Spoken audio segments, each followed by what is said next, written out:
Hello and welcome प्यारे बच्चों, जैसा कि आप लोग जानते हैं कि आप लोगों का जेईई एडवांस्ड 2020 का एग्जाम बहुत ही जल्द होने वाला है। तो ऐसे में मैं आप लोगों की हेल्प के लिए लगातार कुछ विशेष प्रकार की वीडियोज लेकर आ रहा हूं। उन वीडियोज में मैं क्या करता हूं, उन वीडियोज में प्यारे बच्चों मैं अभी तक 9-10 सालों के अंदर जो प्रीवियस ईयर क्वेश्चंस फिजिक्स में पूछे गए हैं उनको लेकर आता हूं।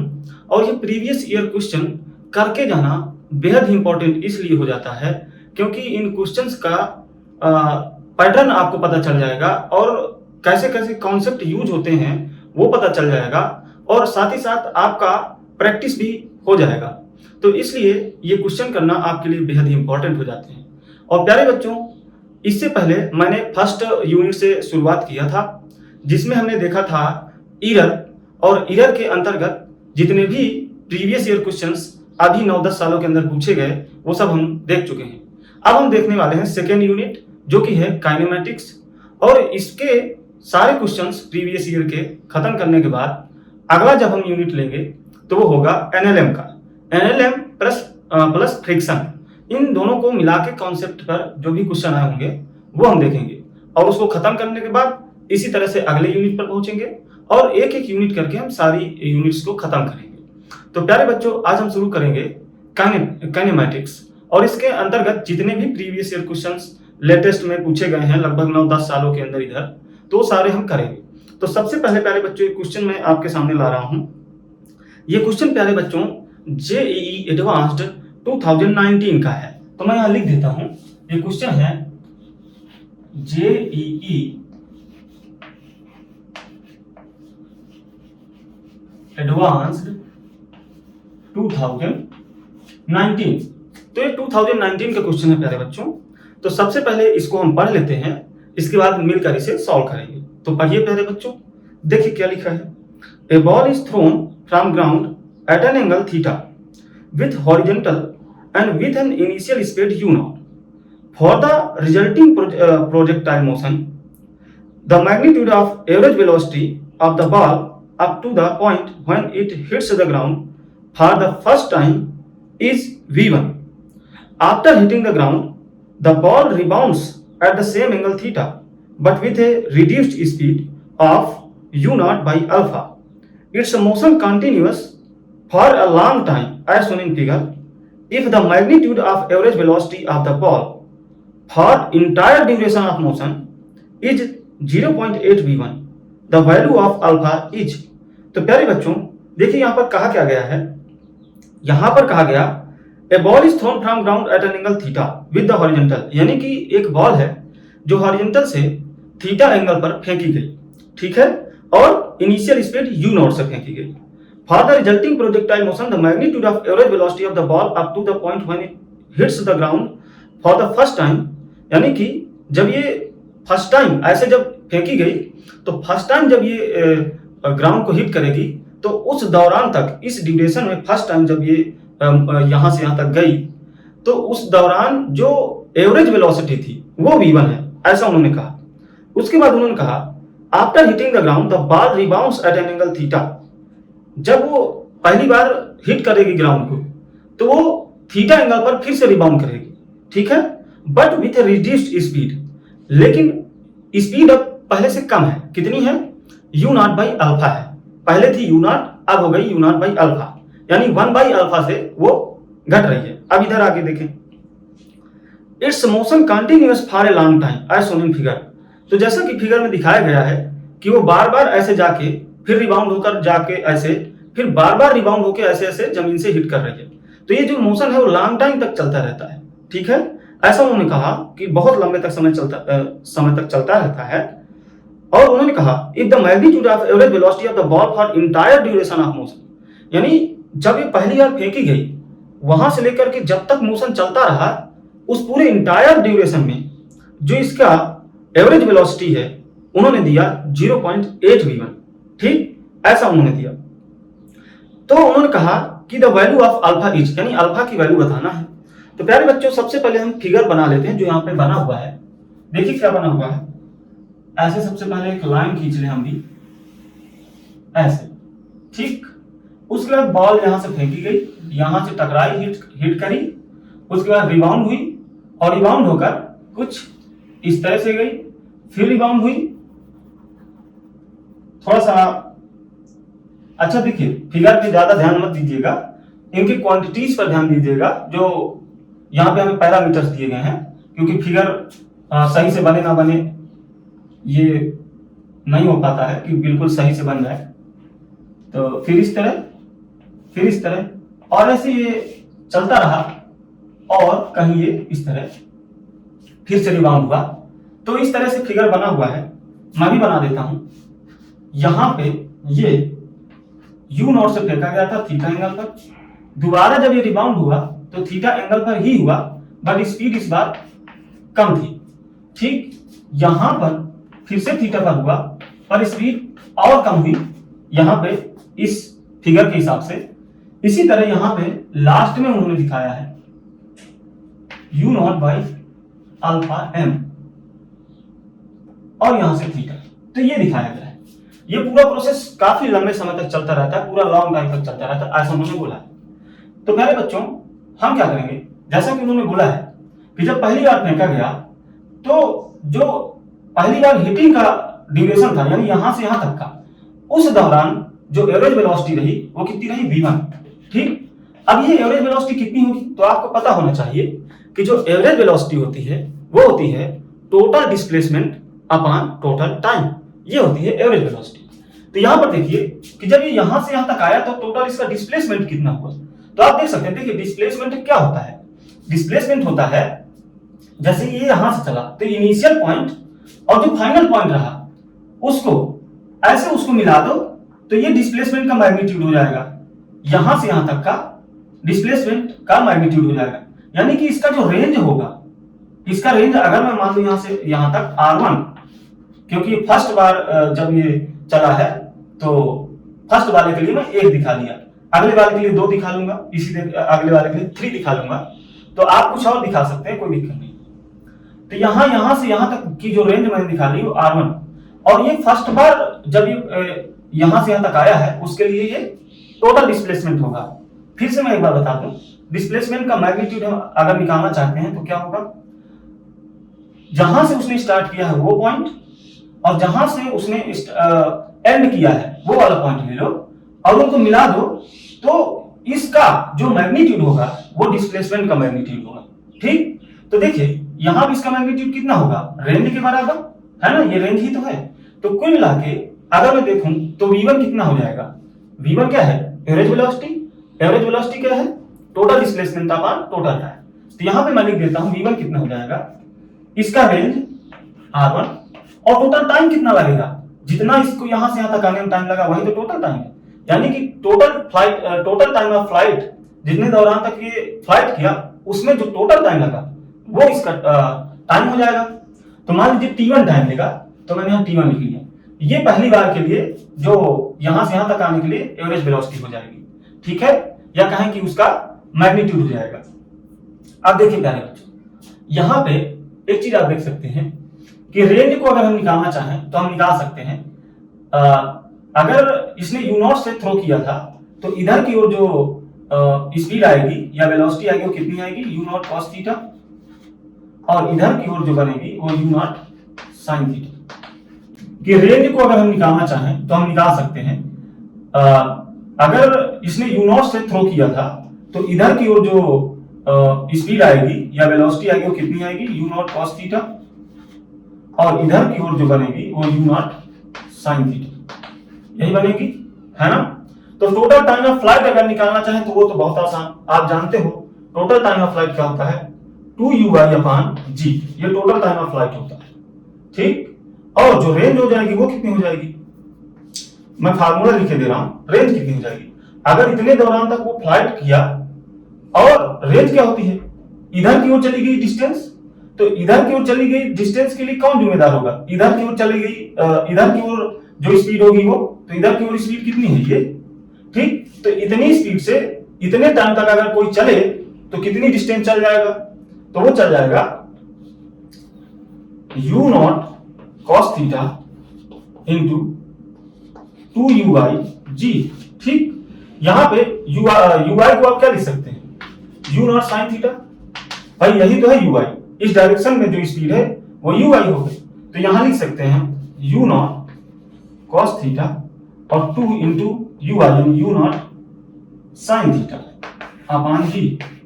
तो कुल मिला के ये हो जाता है 2 यू नॉट स्क्वायर, अच्छा 2 को हटा लो तो 2 साइन थीटा कॉस थीटा मिलके हो जाएगा साइन 2 थीटा अपान जी। तो ये तो रेंज हो जाती है अपनी, और ये टोटल टाइम ऑफ फ्लाइट हो जाएगा।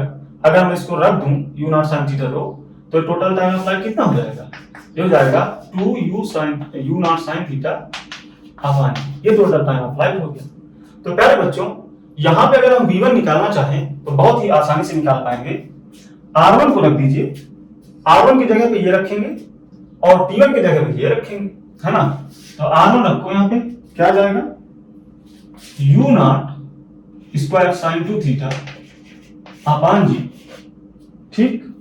और t नीचे रख दो, t कितना हो गया, तो t है 2 यू नॉट साइन थीटा अपान, तो यहां से कैंसिल हो जाएगा, यू नॉट से यू नॉट कैंसिल हो जाएगा, और अगर इसे हम खोले 2 sine theta into cos theta, तो साइन थीटा से साइन थीटा 2 से 2 कैंसिल हो जाएगा, तो ये बचेगा लास्ट में यू नॉट कॉस थीटा। तो कुल मिला के जो पहली बार टक्कर करने तक जो एवरेज वेलोसिटी रही वो रही यू नॉट कॉस थीटा। मैं एक बार इसको कहीं लिख देता हूं, यहां पे लिख देता हूं, जो v1 आया वो आया यू नॉट कॉस थीटा, ये इतना आया, ठीक। अब उन्होंने कहा कि इस पूरे प्रोसेस के दौरान यहां से लेकर पूरे वहां तक जब तक कि ये मोशन में रहा, इस पूरे प्रोसेस के दौरान जो एवरेज वेलोसिटी रही वो कितनी थी, वो उन्होंने बोला है 0.8 v1, ये उन्होंने बोला है, ठीक। तो अब ये बताइए कि पूरे ड्यूरेशन के लिए हम कैसे निकाल सकते हैं एवरेज वेलोसिटी। तो मैंने बताया कि एवरेज वेलोसिटी क्या होती है, total displacement upon total time. तो जैसे हमने इसके लिए किया था कि इसने कितना डिस्प्लेसमेंट तय किया, तो वो था इसका रेंज अपॉन जितना इसमें टाइम लगा, यानी टोटल टाइम ऑफ फ्लाइट, ठीक। तो देखिए अब जब हम बात कर रहे हैं पूरे ड्यूरेशन की, तो इसमें कितना टोटल डिस्प्लेसमेंट हुआ, तो आप देखिए पहले पार्टिकल यहां था, लास्ट में यहां पहुंच गया। तो देखिए अगर हम देखें तो फाइनल पॉइंट, इनिशियल पॉइंट को फाइनल पॉइंट से अगर हम मिला दें तो यहां से यहां तक की जितनी लेंथ का जो मैग्नीट्यूड है या जो लेंथ है वही तो टोटल डिस्प्लेसमेंट हो जाएगा। तो यहां से यहां तक की जो लेंथ बन गई वो क्या हो जाएगी, वो प्यारे बच्चों हमारा टोटल डिस्प्लेसमेंट हो जाएगा। अब कैसे निकाल सकते हैं इसको, इसका रेंज r1 जोड़ लो, आगे इसका रेंज, टोटल ड्यूरेशन के लिए जो एवरेज वेलोसिटी है यानी कि ये जो कि दिया है 0.8 v1, वो किसके इक्वल है, इन सभी के रेंज के जोड़ने पर ऊपर जो बनेगा अपान इन सभी का टाइम ऑफ फ्लाइट, ऐसे। अब यहां पे आगे हम कुछ नहीं दिखा रहे हैं क्योंकि उन्होंने बोला है कि लॉन्ग टाइम तक चलता रहता है, ठीक। तो अब लॉन्ग टाइम तक ये आगे हम बढ़ा देते हैं, ठीक। अब ये चीज हमारे पास बन गया। अब अगर हमें रेंज लिखना हो किसी का, तो रेंज के लिए जो नॉर्मल फार्मूला आया वो ये आया, ठीक। और टाइम ऑफ फ्लाइट अगर किसी का लिखना हो तो ये आया। तो हम इसी फार्मूले से इन सभी के रेंज और टाइम ऑफ फ्लाइट लिख लेते हैं, फिर इसे सॉल्व कर लेते हैं। तो देखिए क्या है, अगर हम रेंज लिखना चाहे पहले वाले के लिए तो क्या लिखेंगे, ये तो पहले वाले के लिए बन ही जाएगा क्योंकि पहले वाले के लिए क्या है, जो u है वो यू नॉट ही है, और कुल मिला के पहले वाले के हिसाब से ही ये फार्मूला मैंने बना भी लिया था।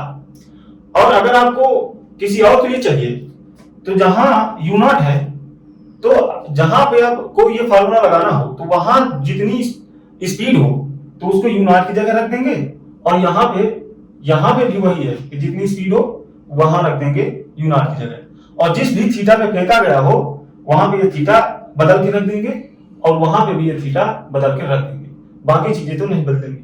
तो चलिए हम निकाल लेते हैं इन्हीं दो फार्मूले के यूज से, ठीक है। अगर आपको इसको चेंज करना हो तो आप जरा इसको यू बना लीजिए क्योंकि ये जनरल फार्मूला बन के आया है, जबकि ये पर्टिकुलर मैंने सिर्फ इस वाले यहां से यहां तक के लिए लिखा था क्योंकि यहां यू नॉट दिया गया था।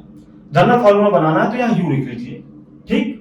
अब इसी पर हम स्पीड रखते जाएंगे और थीटा तो सभी के लिए कॉमन ही है, थीटा थीटा थीटा, इसलिए इसको चेंज करने की जरूरत नहीं है, सिर्फ स्पीड चेंज हो रही है। यहाँ यू नॉट है, यहाँ यू नॉट बाई अल्फा, यहाँ you not by alpha square, इसी तरह से। तो हम इसी तरह इसको चेंज करते हुए लिख लेंगे। चलिए देखते हैं R1 कितनी हो जाएगी। R1 प्यारे बच्चों यहाँ पे u की जगह पे ये वाला u रख देंगे, u नॉट, यानी कि u naught square sine 2 theta upon g. ठीक, इसको जरा बीच में लगाइएगा क्योंकि बीच में लगाना ज्यादा उचित रहता है। R2 कितना हो जाएगा? R2 प्यारे बच्चों हो जाएगा, यहां पे u की जगह पे क्या है, u नॉट बाई अल्फा, तो u नॉट बाई अल्फा का स्क्वायर, और थीटा बदला नहीं है, थीटा सेम है इसलिए साइन 2 थीटा ही लिखा रहने देंगे अपान जी। इसी तरह हम यहीं से आगे डॉट डॉट बना लेते हैं क्योंकि आगे जगह भी नहीं है, और अगर लिखना हो तो लिख लेते हैं, एक और लिख लेते हैं, R3 को और लिख लेते हैं। तो कहां लिख लेते हैं बच्चों, यहीं पे लिख लेते हैं। देखिए u नॉट बाई अल्फा का स्क्वायर का होल स्क्वायर, अब यहाँ u की जगह पे क्या लिखेंगे, u नॉट बाई अल्फा का स्क्वायर, और साइन थीटा तो चेंज नहीं हुआ इसलिए ये वही रहेगा, और यहाँ g हो जाएगा अपना में। और इन सभी को अब देखिए, अब आगे डॉट डॉट बना लीजिए ऐसे, इन सभी के अपान में प्यारे बच्चों देखिए, थोड़ा सा समझ लीजिएगा क्योंकि यहाँ जगह नहीं है। अब इन सभी के अपॉन में हम T1 by T2, T1 plus T2 और T3 इस तरह से लिखेंगे, यानी ये वाले T1 को क्या लिख सकते हैं, तो यहाँ पे 2 और पहली बार जो ये हो स्पीड u नॉट, तो कुल मिला के 2u naught sine theta upon g, ये हो गया। दूसरी बात के लिए क्या हो गया, यहाँ पे u की जगह में u नॉट बाई अल्फा रख दो, 2u naught by alpha sine theta upon g. इसी तरह से आगे डॉट डॉट बना लीजिए क्योंकि जगह नहीं। अब जरा हम इधर मिटाते हैं तब जगह बनेगी, नहीं तो हम सॉल्व नहीं कर पाएंगे। तो मैं डस्टर ले लूं, हाँ यार बच्चों, अब मैं इधर मिटा देता हूं, इधर मैं इसको मिटा दिया, और अब क्या करें, हम इसको मिटा देते हैं, ठीक है, इसको भी मिटा देते हैं, सब मिटा देते हैं, इसको बस रखे रहते हैं क्योंकि इसका भी काम पड़ेगा। अब प्यारे बच्चों इसको सॉल्व करते हैं, जरा यहां से सॉल्व करना शुरू करते हैं। तो ये कितना आ रहा है, यहां पे आ रहा है। अब देखिए ऊपर से कुछ कॉमन अगर हम ले लें, तो ऊपर से हम कॉमन ले रहे हैं अगर, तो ऊपर से क्या कॉमन ले सकते हैं प्यारे बच्चों, ऊपर से हम जो कॉमन ले सकते हैं वो है u नॉट का स्क्वायर साइन 2 थीटा अपान जी। अगर मैं ये कॉमन ले लूं तो देखिए क्या बचेगा अंदर, यहां 1 बच जाएगा, यहां पे सिर्फ 1 बाई अल्फा स्क्वायर बच जाएगा, इसी तरह आगे 1 बाई अल्फा के पावर 4 बन जाएगा, आप देख सकते हैं। और इसी तरह आगे जो भी टर्म्स हम लेंगे तो इसी तरह कॉमन निकलता है। अपान में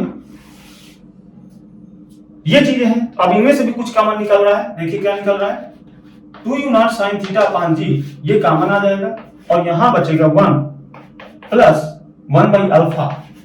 इसी तरह से अगर और टर्म लेंगे तो 1 बाई अल्फा स्क्वायर, इसी तरह लास्ट तक बनता जाएगा। तो ये चीज हमारे पास बन के आई। अब मैं इसको मिटा देता हूं,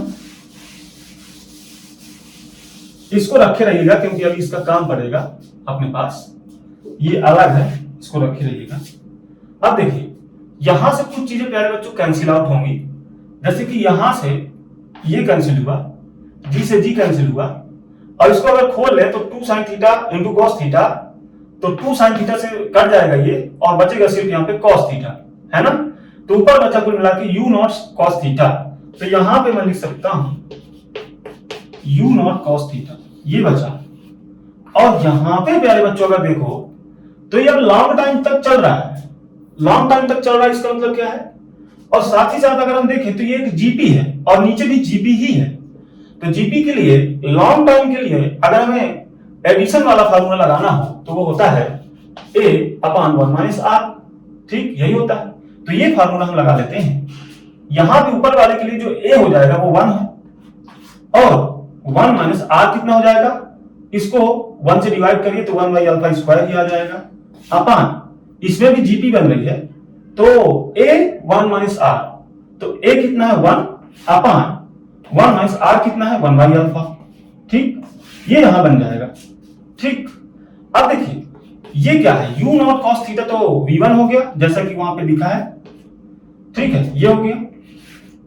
और एक चीज देखिए, इसको कैसे सॉल्व कर सकते हैं, तो यहां पे अगर देखें तो इसको 1 माइनस 1 बाई अल्फा स्क्वायर को प्यारे बच्चों मैं क्या लिख सकता हूं, 1 by 1 minus alpha into 1 minus 1 by 1 plus 1 by alpha, यही तो लिख सकते हैं, बिल्कुल लिख सकते हैं। अगर आपको नहीं लिखना तो एलसीएम लेके फिर सॉल्व कर लीजिए, कोई दिक्कत नहीं है। भाई देखो ये क्या है, इसको मैं स्क्वायर के टर्म्स में लिख लूं और इसको होल स्क्वायर बना दूं तो क्या हो जाएगा, ए स्क्वायर माइनस बी स्क्वायर का फार्मूला लगा लो, ए माइनस बी प्लस इंटू ए प्लस बी, यही तो होता है। ए स्क्वायर माइनस बी स्क्वायर क्या होता है, यही होता है। तो यही चीज मैंने यहाँ पे कर ली। अगर आपको ये नहीं करना तो आप एलसीएम लेके भी इसको सॉल्व कर सकते हैं, कोई दिक्कत नहीं है। तो जब आप ये कर लेंगे और यहां पे अगर देखें तो 1 माइनस 1 बाई अल्फा है, तो 1 minus 1 by alpha term cut जाएगा, यहां पे बचेगा नीचे 1 प्लस 1 बाई अल्फा, तो यहां पे सिर्फ और सिर्फ बचेगा 1 अपान क्या बचेगा, 1 अपान 1 प्लस 1 बाई अल्फा, ये बचेगा प्यारे बच्चों। और यहां पे 0.8 v1।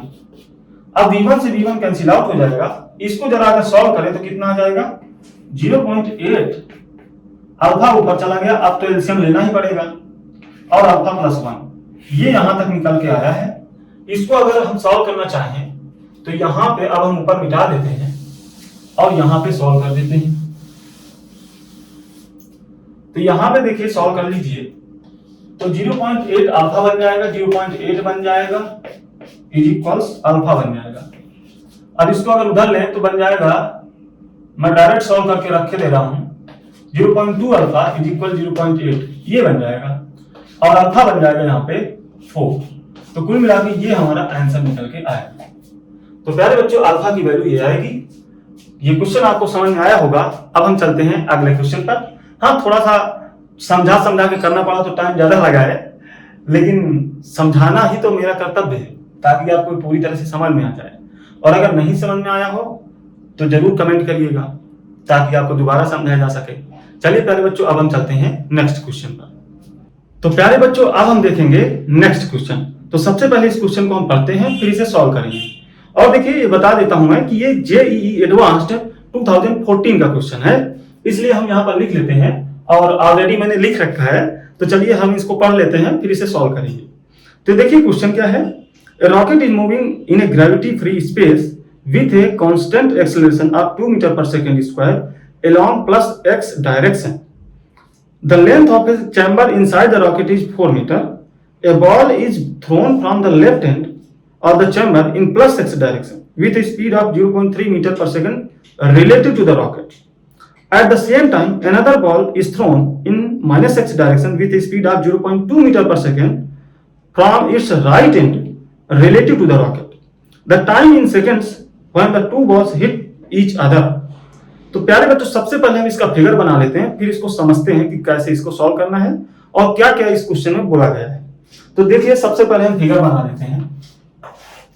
यहां पे एक रॉकेट बना हुआ है और ये 2 मीटर पर सेकंड स्क्वायर से चल रहा है, और उन्होंने बोला है कि ये जो चल रहा है ना, तो ये प्लस एक्स की डायरेक्शन में चल रहा है, यानी कि इस डायरेक्शन को उन्होंने प्लस एक्स माना है, प्लस एक्स की डायरेक्शन। तो अगर ये डायरेक्शन इधर की प्लस एक्स डायरेक्शन है तो इधर की ओर जो डायरेक्शन होगी वो माइनस एक्स की डायरेक्शन हो जाएगी, है ना। और देखिए ये रॉकेट जहां भी मूव कर रहा है वो स्पेस कैसा है, ग्रेविटी फ्री है, ये उन्होंने बोला है। यानी यहाँ पे जी से हमें कोई लेना देना नहीं होना चाहिए क्योंकि ग्रेविटी फ्री स्पेस है। और उन्होंने बोला है कि जो रॉकेट है यहाँ की चैम्बर की जो लंबाई है वो 4 मीटर है, ऐसा उन्होंने बोला हुआ है। और देखिए उन्होंने क्या बोला है, उन्होंने कहा कि रॉकेट के लेफ्ट एंड से एक बॉल को फेंका गया 0.3 मीटर पर सेकंड से। लेकिन एक चीज और उन्होंने बोली कि ये जो स्पीड है ये रिलेटिव टू द रॉकेट ही है, यानी कि अगर कोई रॉकेट पे बैठ के देखेगा तो जो स्पीड फेंके जाने वाली है वो उसको इतनी दिखेगी, ठीक है, ग्राउंड के रिस्पेक्ट में ये नहीं है।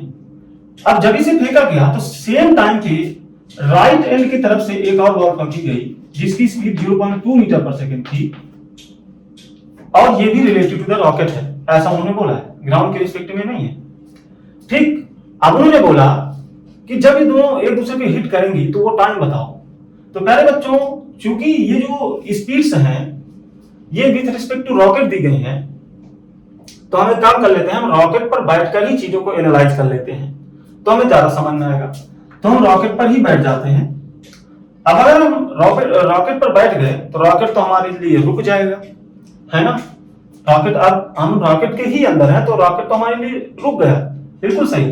अब एक चीज ये समझिए, अब रॉकेट 2 मीटर पर सेकंड स्क्वायर से एक्सेलरेशन से आगे की ओर मूव कर रहा है, तो हम भी उसके साथ साथ इतने से मूव करेंगे अगर हम उसके अंदर है।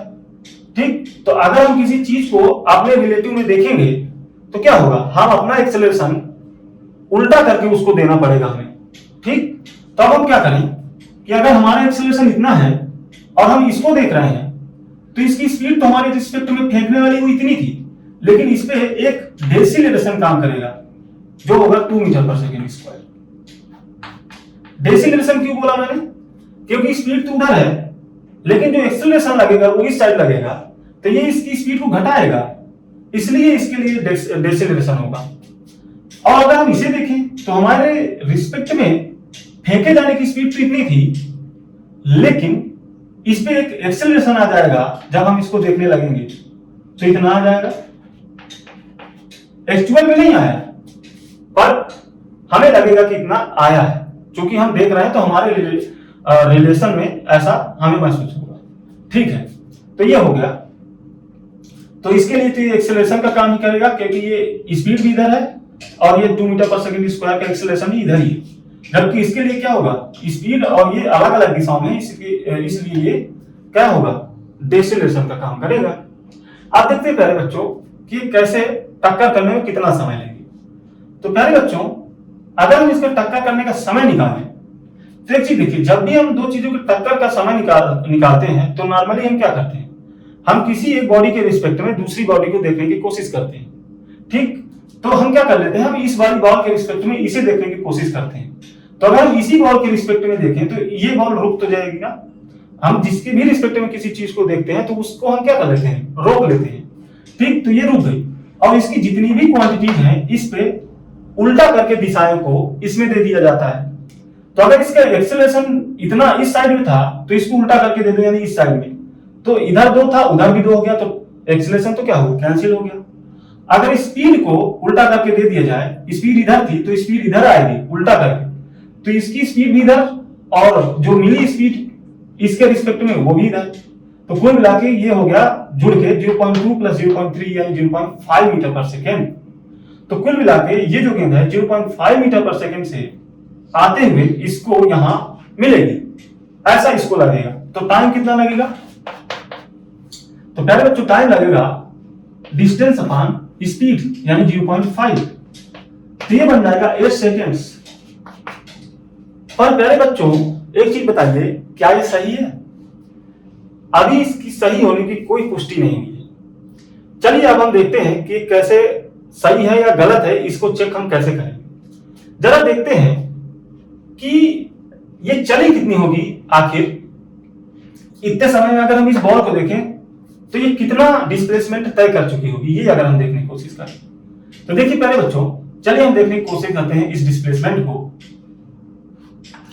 तो डिस्प्लेसमेंट का जो फार्मूला है वो लगाइए ut plus half at square.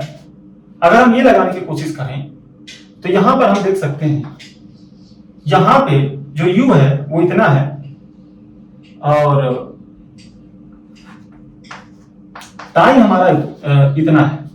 ठीक, और एक चीज देखिए, इधर की ओर हमने पॉजिटिव डायरेक्शन ली है, इधर की ओर माइनस वाली डायरेक्शन है, तो ये जो एक्सेलरेशन होगा ये इस डायरेक्शन में है, इसलिए इसको माइनस ले लेंगे, तो माइनस और एक्सेलरेशन 2, टी कितना, तो इसको 2.4 माइनस 64, तो एक्चुअल में ये मिलेगी 61.6 नेगेटिव में मीटर, यानी कि इसका जो डिस्प्लेसमेंट हुआ इस वाले बंधे के हिसाब से, तो इस वाले बंधे के हिसाब से इसका जो डिस्प्लेसमेंट हुआ प्यारे बच्चों कितना हुआ, माइनस में। इसका मतलब क्या हुआ, माइनस की डायरेक्शन तो ये थी, माइनस का मतलब अब 61.6 मीटर माइनस में, यानी कि माइनस में डायरेक्शन में जाओ और यहां कहीं माइनस की साइड वो टकराया। इसका मतलब क्या है कि इनके जो टक्कर करने का जो समय आया वो यहां आया, यानी कि जो टक्कर कर रहे हैं वो यहां कर रहे हैं। एक्चुअल में अगर ये चेंबर ना हो तो होगा क्या, देखिए ये आगे जा रहा है, लेकिन ये एक्सेलरेशन इसकी स्पीड को लगातार घटा रहा है और ये इधर आ रहा है। तो हो सकता हो कि यहां टक्कर के पहले ही इसने इसकी पूरी स्पीड को जीरो कर दिया हो, और अगर जीरो कर दिया होगा तो इसके टकराने के पहले ही अगर ये जीरो हुआ है तो अब इसको इधर क्यों लाएगा, तो इधर लाना शुरू कर देगा और ये लगातार इसका पीछा करेगा।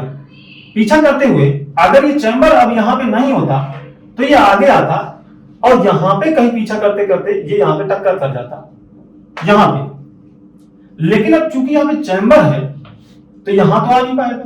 इसका मतलब क्या हुआ कि ये ऐसे गया और ऐसे वापस करके यहीं टक्कर करके यहीं रुक गया, है ना, और ये आके अब यहीं टकरा जाएगा। ठीक, तो कुल मिला के इसके चलने का कोई मतलब ही नहीं रहा। क्यों ना रहा, क्योंकि ये आके यहीं टकरा गया तो ये तो इस दीवार पे फिर से चिपक गया। ठीक, और ये आके इस दीवार से ही टकराया, तो कुल मिला के इस वाले बॉल के इस दीवार से टकराने का जो समय होगा वही रियल टाइम हो जाएगा टकराने का। ठीक, तो अब अगर हम देखें कि दीवार से कितनी देर में टकराएगा इस वाले से, वही समय हमें निकालना है। तो चलिए निकालने की कोशिश करते हैं। तो ये दीवार भी अगर देखें तो ये दीवार भी प्यारे बच्चों यहां से चल रही थी 2 metre per second square acceleration से, है ना। तो दीवार के रिस्पेक्ट में अगर हम इसे देखें तो ये 2 मीटर पर सेकेंड स्क्वायर से इधर आएगा और रॉकेट अब रुक जाएगा। ठीक, तो कुल मिला के इस कंडीशन से होते हुए ये बॉल इससे कितने समय में टकरा जाएगी वही हमारा समय हो जाएगा। तो चलिए देखते हैं ये समय कैसे निकाले। तो यहां पे मोशन वाला जो सेकंड इक्वेशन उसको लगाइए, 4 इक्वल, ठीक है। अच्छा देखिए डिस्प्लेसमेंट तो 4 है और इधर क्यों नेगेटिव डायरेक्शन लिया गया है तो हम भी इसको नेगेटिव रख लेते हैं, और u कितना है इधर की ओर ही है तो ये भी माइनस में ले लेते हैं, और टाइम t मान लेते हैं, और एक्सीलरेशन भी इधर है यानी माइनस की ओर तो इसको भी माइनस ही ले लेते हैं। ये अब अगर देखिए यहां पे 2 से 2 तो कैंसिल आउट हो जाएगा, और अगर माइनस को कॉमन ले लें तो यहां सब जगह प्लस प्लस हो जाएगा। ठीक है, ये अब इस इक्वेशन को अगर हम सॉल्व करें, इसको इधर ले लीजिए तो ये इक्वेशन बन जाएगी। तो यहां से अगर हम p की वैल्यू निकालना चाहें तो पहले बच्चों क्या मिलेगा, माइनस बी, धाराचार्य वाला फार्मूला लगाइएगा यहां पे, minus b plus minus under root b square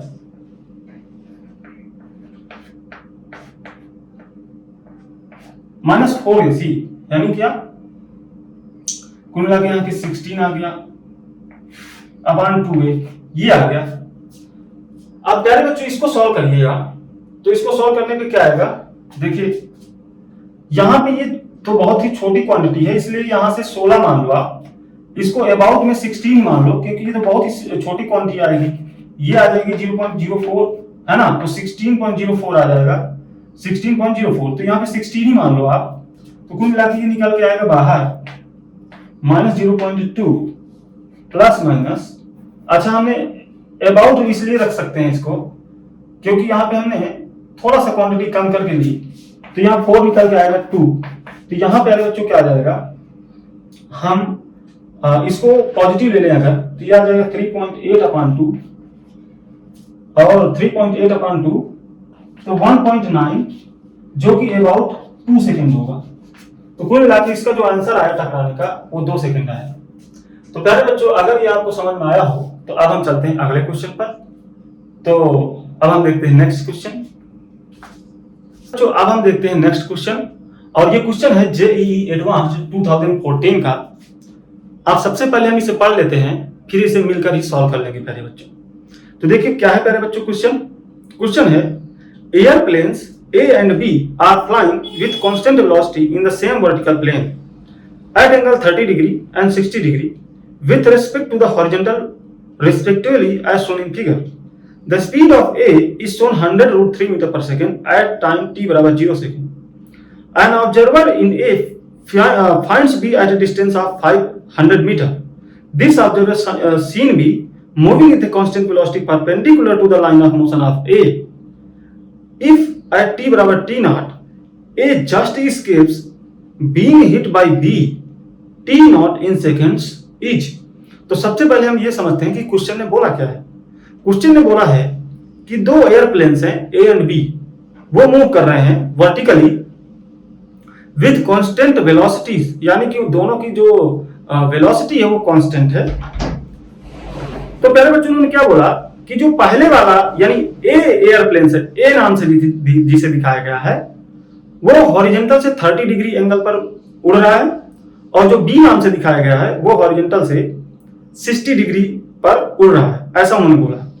अब उड़ते उड़ते ए वाले रॉकेट से किसी ऑब्जर्वर ने बी को देखा, तो बी वाला जो रॉकेट है वो जस्ट उसको अपनी ओर आता हुआ दिखाई दिया। कहने का मतलब कि जिधर ए चल रहा था उसके चलने की दिशा के जस्ट परपेंडिकुलर आते हुए दिखाई दिया। ठीक है, ऐसा उन्होंने बोला। और उसके बीच की जो डिस्टेंस उसको दिखाई दी अपने और उसके बीच की वो 500 मीटर, ऐसा भी उन्होंने बोला। तो अब उन्होंने बोला कि after T not, time T not पर वो जस्ट बिल्कुल टकराते टकराते बचे, या ऐसा मान ले कि बिल्कुल टकरा ही गए, तो उस टकराने वाले समय को बताइए, यानी टी नॉट को बताइए। तो सबसे पहले प्यारे बच्चों यहां पर फिगर बना लिया जाए, उसके बाद हम इसे सॉल्व करते हैं। यहां से कोई रॉकेट है जो 30 डिग्री पर उड़ रहा है, थोड़ा सा इसको और ऐसा कर लीजिए, ठीक, ऐसे। भाई साहब ये 30 डिग्री पर उड़ रहा है, सपोज दैट यहां रॉकेट है, यहां पे तो हॉरिजॉन्टल से 30 डिग्री पर उड़ रहा है, ऐसा उन्होंने बोला। अब दूसरा कोई रॉकेट है जो हॉरिजॉन्टल से, सपोज दैट यहां रॉकेट है, हॉरिजॉन्टल से 60 डिग्री पर उड़ रहा है, ऐसा उन्होंने बोला। अब उन्होंने कहा कि किसी टाइम इससे कोई ऑब्जर्वर इसको देखता है तो ये इसको बिल्कुल अपने परपेंडिकुलर आता हुआ दिखाई देता है। यानी ये अगर ए है, ये बी है, तो ए जिधर जा रहा था ना उसके जस्ट परपेंडिकुलर, यानी कि ये जो एंगल बना टोटल ये 90 डिग्री बना, क्योंकि परपेंडिकुलर आता हुआ दिखाई दिया ना। अब चूंकि इसको ये दिखाई है दिया है, रियल में तो जो रॉकेट है वो इधर जा रहा था, वो इसको इधर आता हुआ दिखाई दिया, तो ये रॉकेट बी की वेलोसिटी है विथ रिस्पेक्ट टू ए, यानी कि ये वी बी ए है, ये वाला जो हमने वेक्टर देखा यहाँ पे फिगर में, ठीक। तो ये वी बी हो गया, और ये जो डिस्टेंस इसको दिखाई दी भाई साहब वो 500 मीटर, ऐसा भी उन्होंने बोला है। तो आप मुझे बताइए, अब चूंकि ये इसको देख रहा है, तो जब भी कोई चीज किसी कहीं से किसी को देखता है तो देखने वाला जो प्लेटफॉर्म होता है जहां से देखा जाता है वो तो रुक जाता है। तो इसको भाई साहब रोक दो, यानी ये रुक गया और इसके रिस्पेक्ट में जो बी है वो इधर आ रहा है। अब ये रुका हुआ है और बी इधर आ रहा है, तो जाके इसको टकरा जाएगा ये। अब ये जो टकराने का जो समय है वो टी बराबर टी नॉट, ऐसा उन्होंने बोला, ठीक।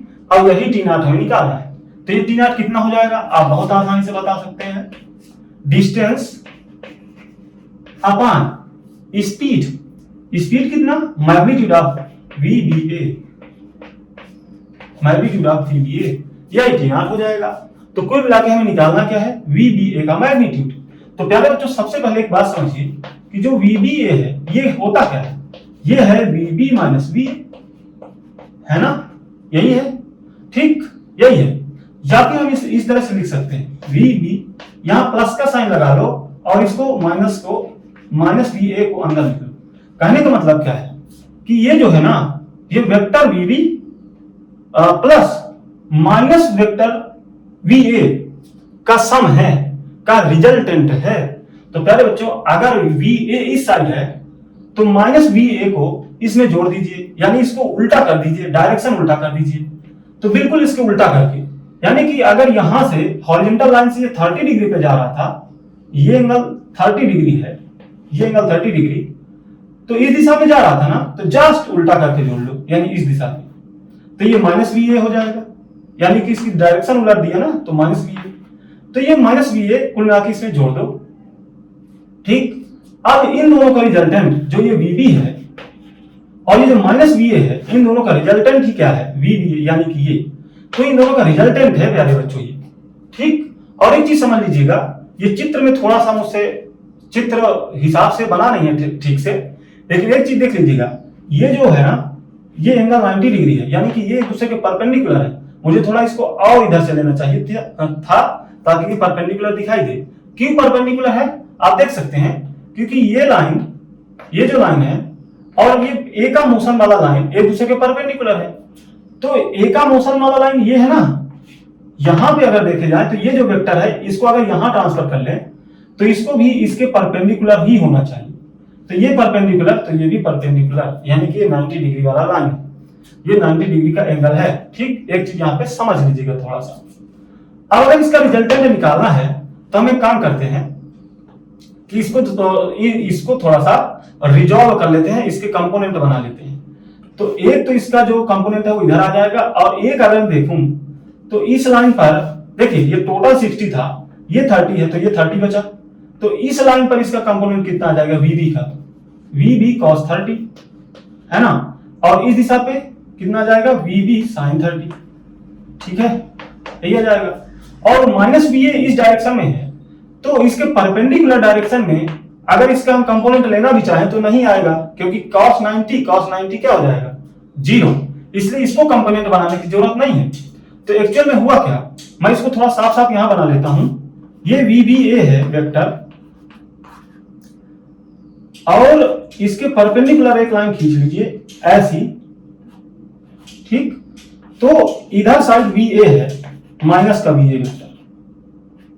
ठीक, और यहां से एक लाइन ऐसी खींच लीजिए हॉरिजॉन्टल, ये 30 डिग्री पर है, और यहां से एक VB वेक्टर है जो कि यहां से 60 डिग्री पर है।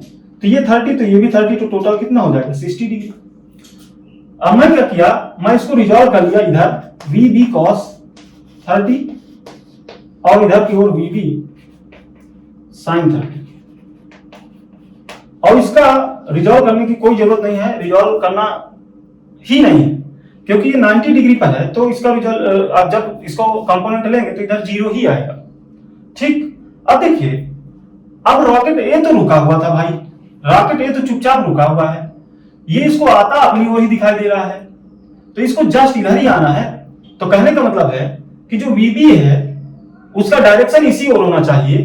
तो इसका मतलब है कि ये जो लाइन है ना, इसके परपेंडिकुलर दिशा में ही टोटल इसका रिजल्टेंट होना चाहिए। इन दोनों का जो रिजल्टेंट है, यानी कि जो VBA है वो सिर्फ इसी डायरेक्शन में होना चाहिए, यानी कि इन दोनों का जो रिजल्टेंट वो इसी डायरेक्शन में ही बनना चाहिए। तो मतलब क्या हुआ कि जो इस दिशा पे जो कंपोनेंट आ रहा है VB sin 30, सिर्फ ये बचेगा, और इधर वाले जो कंपोनेंट है वो एक दूसरे को कैंसिल कर देंगे।